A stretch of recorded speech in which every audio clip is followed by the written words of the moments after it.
که په پایتان کې اف سټیټمنټ یا کنټرول فلو نه وای نو پروګرام به هیڅ کله تصمیم نشو نیولای، یعنی یوټیوب، فیسبوک او حتی چات جی پی ټي به هم نه جوړېدل. سلامونه منګرو هیله دا ټول جوړ ورغوي متي الله زیارمن یم. یو ځل بیا راغلم تاسو ته د پایتان د کورس د دوهم سیکشن د لومړی ویډیو سره. په دې ویډیو کې مو تاسو کنټرول سټیټمنټس یا کنټرول فلو وایو چې اصلا دا څه شی دی او څنګه په دې به تاسو پوهیږئ چې څنګه یو پروګرام تصمیم نیسي چې اصلا یو کار تر سره کړي. سمه ده؟ نو په لومړي کله چې یو څوک یو شی شروع کوي، یو موضوع شروع کوي، لومړی باید هغه یعنی یو موضوع په ډیر اسانه توګه باید زده کړل شي کنه. د دې لپاره زه لومړی تاسو ته کنډیشنز وایم چې اصلا تاسو کنډیشن ونه پیژنئ، تاسو په اف سټیټمنټ باندې هیڅ کله نه پوهیږئ. نو کنډیشنز ډیر مهم دي. کنډیشن کې هغه اپریټرز هغه اساینمنت اپریټرز چې کله مو مخکې ویلي وو، کمپیریزن اپریټرز وو، هغه به دلته امپلیمنټ کیږي. ګورئ اصلا کنډیشن څه دی؟ زه دلته وایم پرنټ که پایتان ته وایم، پایتان ته وایم یم لاس که چیرته لاس لوی دي، لاس تر 9 لوی دي که نه، نو دلته به دا چې د اصلا بولین ډیټا ټایپ دی نو دا به ټرو اینډ فالس دغه دوه ویلیوانې به ریټرن کوي. اصلا ټرو څه ده او فالس څه دی؟ ټرو په هغه وخت کې ریټرن کوي دغه کنډیشن، دې ته کنډیشن ویل کېږي د لاس څخه تر 9 پورې دغه کنډیشنز دی. سمه ده؟ ټرو په هغه وخت کې ریټرن کوي کله چې دغه کنډیشن سم وو، که په رښتیا لاس له 9 څخه لوی وو، او فالس په هغه وخت کې ریټرن کوي کله چې دغه کنډیشن غلط وو. د دغه په بنسټ باندې پایتان یا پروګرام ته فکر ورکول کېږي چې اصلا یو تصمیم ونیسي چې اصلا څه وکړي. اوس که چېرته زه دا رن کړم، ګورئ تاسو فکر وکړئ دلته ورته وګورئ ټرو یې ریټرن کوي. ولې؟ ځکه چې کنډیشن سم وو. که چېرته کنډیشن غلط وي، یو له 9 څخه کله لوی دی، نو فالس ریټرن کوي. فالس دا کنډیشنز که چیرې اول تاسو وپېژنئ نو وروسته به تاسو ته هېڅ ستونزه نه وي. پرنټ ورته وایم چې مطلب 100 مساوي دی له 100 سره. ګورئ کنډیشن سم دی نو خامخا موږ ته ټرو ریټرن کوي، ټرو یې ریټرن کوي ځکه چې 100 مساوي له 100 سره دي. دلته لوی مساوي، کوچنی مساوي، هر څه تاسو لیکلی شئ. سم دی؟ دلته زه رن کړم بیا یې هم ټرو ریټرن کوي ځکه چې په دغه دوه کې دغه لوی مساوي کې که چیرته لوی هم صدق وکړو یا مساوي هم صدق وکړو نو دغه به ټرو ریټرن کوي ځکه 100 سره مساوي دي ځکه یې ټرو ریټرن کوو. نو همدغه دغه ته ویل کېږي کنډیشن. یعنی کنډیشن دا معنا چې یو سوال ده، یو پوښتنه ده چې آیا دا سم دی که ناسم. که چیرته سم و صدق یې وکړو نو پایتان ټرو ریټرن کوي، که چیرې غلط وو نو بیا فالس ریټرن کوي. نو اوس دلته اصلا راځو اف سټیټمنټ شروع کوو. سمه ده؟ اف سټیټمنټ اوس تاسو به پوهیږئ چې اصلا اف سټیټمنټ څه ډول کار ترسره کوي. دا به زه کمنټ کړم. ګورئ اف سټیټمنټ کله چې مطلب یو پروګرام ته وایي چې دا کار وکړه، دا وکړه، دا ما کړه، هسې وکړه، داسې وکړه.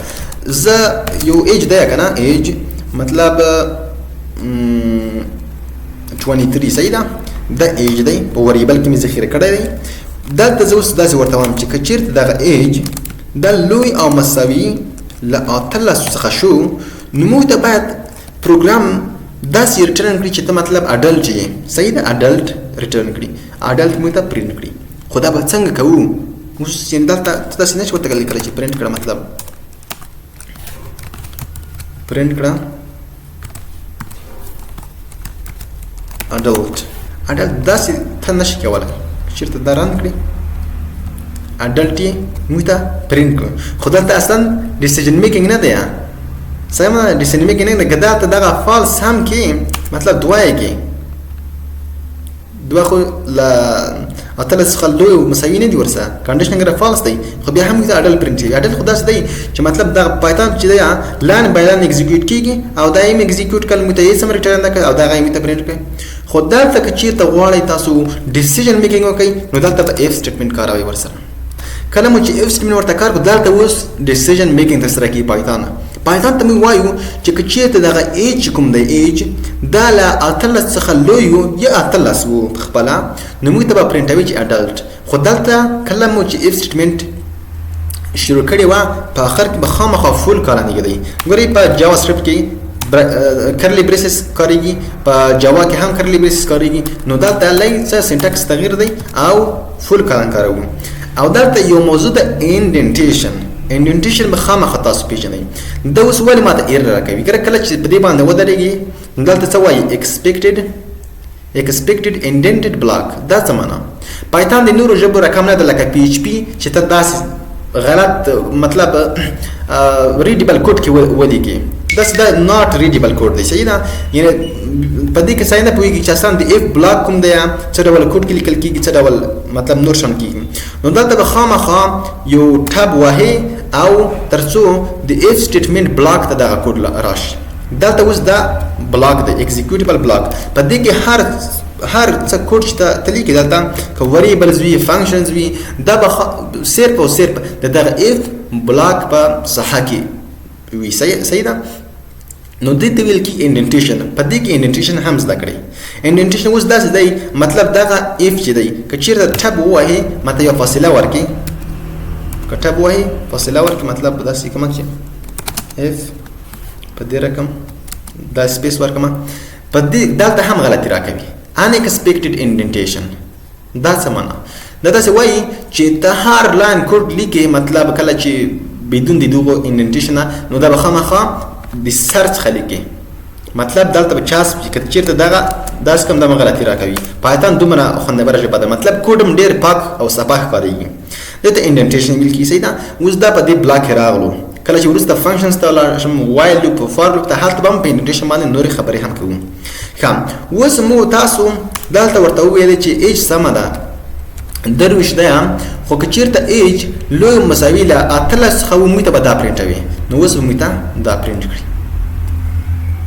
اډلټ یې پرنټ کړو خو که چېرته دغه کنډیشن صدق ونه کړو مطلب دلته 2 ورکړم او دلته مطلب دا ورکړم اوس که چېرته تر رن کړي هیڅ یې موږ ته ریټرن نه کړ دا ولې ځکه چې اف سټیټمنټ صرف او صرف ټرو په هغه وخت کې ریټرن کوي کله چې دا کنډیشن سم وو یعنی صدق یې وکړو فالس مالس نه ریټرن کوي هغه ته ایلس سټیټمنټ راغلی دی ایلس دا دې پر راغلی کله چې مطلب دغه اف سټیټمنټ کار ونه کړو مطلب دغه شرط فالس شو نو دغه ځای به ایگزیکیوټ کیږي دا درته وایي چې فرند کړم like old صحیح ده کله چې پرنټ کړئ موږ ته وی old دې ته ویل کېږي ډیسیژن میکینګ یو پروګرام ته ذهنیت ورکوي چې اصلا یو پروګرام داسې یو د انسان په څېر فکر وکړي سمه ده په دې ډول باندې موږ مخته ځو ایلس تاسو وپېژندو چې کله چې اف غلط شو فالس شو نو مو تاسو ایلس ته راځي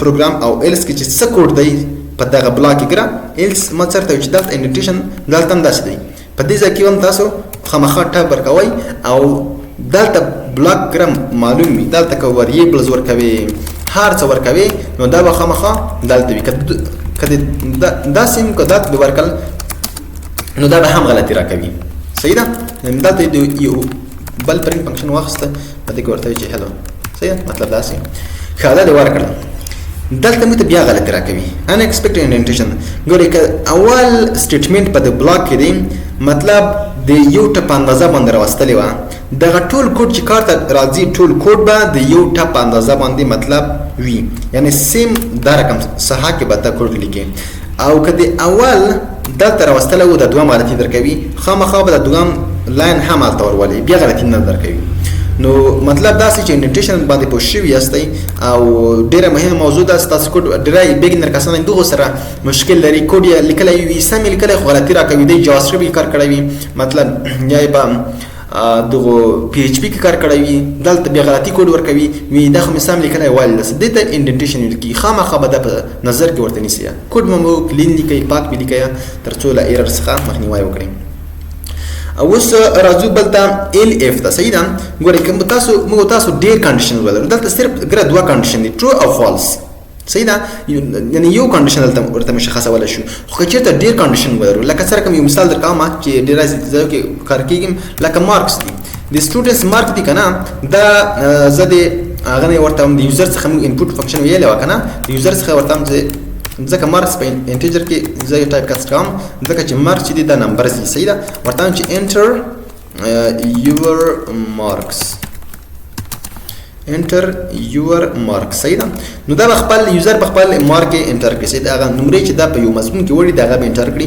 دا ته اوس ورته وایو چې که چیرته مطلب دا مارکس څنګه لوی او مساوي له څو سره وو له 90 څخه وو نو دلته به موږ ته شی وي چې ته په اول ګریډ کې. صحیح ده. نو دا به څنګه کوو؟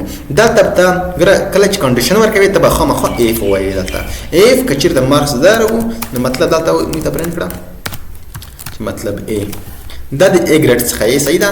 خو که چیرته دلته ګره ال اف دوه کنډیشن شول. صحیح ده. دوه کنډیشن یا درې کنډیشن. اوس دلته ورته چې مارکس که چیرته لوی او مساوي له اتیا څخه وو نو دلته موږ ته پرنټ کړه مطلب څه ته په بی ګریډ کې همداسې نور هغه مرکولای شي کنډیشن هم مرکول شي. که چیرته اویا وو داره وو نو دلته به اوس اخر کې که چیرته هم دا ټول فالس شول نو ایلس فایلس کې ورته وایا چې ماته پرنټ کړه فیل تا ناکامي. ګورئ زه یې رن کوم د یوزر څخه انپوټ اخلي. د یوزر څخه انپوټ غواړي څو ورکوي زه درویشت ورکوم وی فیل یو آر فیل. صحیح ده. که چیرته ورکوي مطلب 90 وی ګریډ ا او که چیرته ورکوم چې اتاتیا ګریډ بی ګره مطلب کوم کنډیشن چې ما ورته دلی مشخص کړی وو هغه ټول کوم چې صدق وکړي یعنی ټرو شي موږ ته ټرو ریټرن کوي او دغه سټیټمنټ چې په بلاک کې دغه ټول ایگزیکیوټ شي. نو هیله د ملګرو په دې موضوع باندې پوه شوي یاستئ. ډیره مهمه موضوع ده. په دې کې یعنی ټول سیستمونه کله چې اپلیکیشن ته جوړوي مخ ته ځي دغه ډیره په پراخه پیمانه سره کاریږي پکې. نو خامخا په دې پریکټیس وکړئ د ځان سره او دغه یو کمپلیټ سیستم جوړ کړئ چې مطلب که چېرته نمرې له اویا څخه لویې وي 15 وي 55 وي ته 55 کوچنی شوي نو ته ناکام یې. زه دلته صرف او صرف تاسو ته سینټکس در زده کوم. د هغې څخه وروسته کله چې دغه سیکشن هم پای ته ورسوو یو ریل ورلډ پروجیکټ به ترسره کوو لکه څنګه مو چې په تېره ویډیو کې ترسره کوو. د سیکشن په پای کې به داسې یو پروژه ترسره کوو چې دغه اف سټیټمنټ دغه الف په داسې ډول کار شوي وي چې اصلا تاسو د ریل ورلډ پروژې سره څلی شئ بلد شئ چې څنګه زه په ریل ورلډ پروژه کې هغه پروژې چې رښتیا اوس وخت کې خلک ورته ضرورت لري په هغه کې څنګه زه اف سټیټمنټ کارولی شم څنګه ایلس اف سره کوم ده. نو ملګرو همدا چې ویډیو مو خوښه شوې وي که ویډیو مو خوښه شوې وي همدا اوس ویډیو لایک کړئ او که چینل مو نه وي سبسکرایب کړئ چینل سبسکرایب کړئ او دغه ویډیو لینک له نور ملګرو سره شیر کړئ تر څو هغه هم له دغه ډول مفیدو درسونو څخه برخمن شي. پر لوی رب مسپارم. خدای پامان.